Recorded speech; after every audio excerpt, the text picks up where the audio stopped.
আপনার নাম কি? জুবায়ের আহমেদ খান। জুবায়ের আহমেদ খান। আচ্ছা, আপনার বয়স কত? 58 রানিং। 58 রানিং। আচ্ছা, আপনি যে এখানে তাদের সাথে ক্লাস করছেন, সবাই তো আপনার ছোট। জি আপনার অনেক ছোট তারা। জি তো তাদের সাথে ক্লাস করতে আপনার কেমন লাগছে? ভালো লাগছে। আমি যদি আপনাকে কিছু বাংলা বাক্য বলি, আপনি কি সেগুলো ইংলিশ করতে পারবেন? ইনশাআল্লাহ চেষ্টা করব। ইনশাআল্লাহ। আচ্ছা, বলেন। আমি লিখতে চাই। I want to right. I want to right. আমি একটি গল্প লিখতে চাই। I want to write a story. I want to write a story. আমি যেতে চাই। I want to go. I want to go. আমি স্কুলে যেতে চাই। I want go to school. I want to go to school. আচ্ছা, আমি যাব। I will go. I will go. আমি খাবো। আই উইল ইট। আমি বিরিয়ানি খাবো।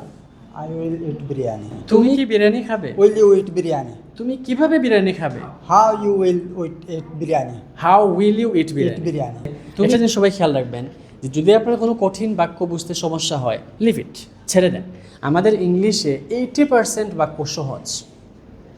In English language or in any language 80% sentences are easy, 20% sentences are difficult. যখন 20%-এর জন্য যদি আমরা 80% না শিখি, তাহলে এটা কি আমাদের জন্য বোকামি না? জিনিসটা আমি চিন্তা করে পাই, মানুষ তো শুধুমাত্র ডিফিকাল্ট সেন্টেন্সকে ভয় পেয়ে আরও যে বিশাল 80% সংখ্যা আছে যেগুলো সহজ, ওইগুলো মানুষ শেখে না। আপনি আগে 80% শিখেন, 20% আপনি পারেন না, যেমন হচ্ছে এটা উনি পারছেন না, বাদ দেন। কিন্তু যেগুলো পারতেছেন ওগুলো তো বলা উচিত। আমি যেতে পারি। I can go. আমি আসতে পারি। আই ক্যান কেম। আমি কথা বলতে পারি। I can speak. আমি পরিষ্কার করতে পারি। I can clean. I can clean. আমি ক্লাসরুম পরিষ্কার করতে পারি। I can clean classroom. আমি খেতে পারি।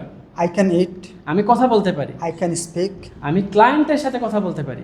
I can speak with my client. Very good, এটা তাহলে হবে। Very good.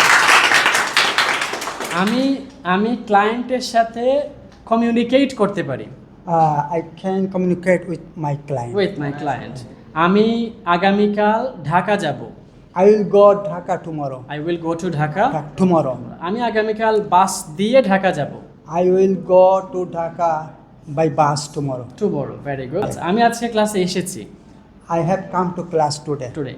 I have Wife. I have a wife. I have a wife, right. আমি কেন মানে এই ভিডিও দেওয়া যাবে দিলে না ওয়াইফ পাই। মাশাআল্লাহ। সো আপনার ক্লাস করতে ভালো লাগতেছে? জি এনজয় করতেছেন? জি শেখা যাবে এরকম? ইনশাআল্লাহ। এই 58 বছর বয়সে এসে যে আপনি ইংলিশ শিখবেন ভাবছিলেন কখনো? না স্যার ভাবি নাই। কখনো চিন্তা করেন জি নাই? না। তারপর আপনি গ্রাফিক ডিজাইন শিখবেন ইনশাআল্লাহ? ইনশাআল্লাহ। আমি গ্রাফিক ডিজাইন শিখবো ইনশাআল্লাহ। ইনশাআল্লাহ I will learn graphic design. ইনশাআল্লাহ I will learn graphic design. আমরা সবাই দোয়া করি আপনার জন্য, শিখবেন ইনশাআল্লাহ। Thank you so much. বসেন। Okay, thank you. Most welcome.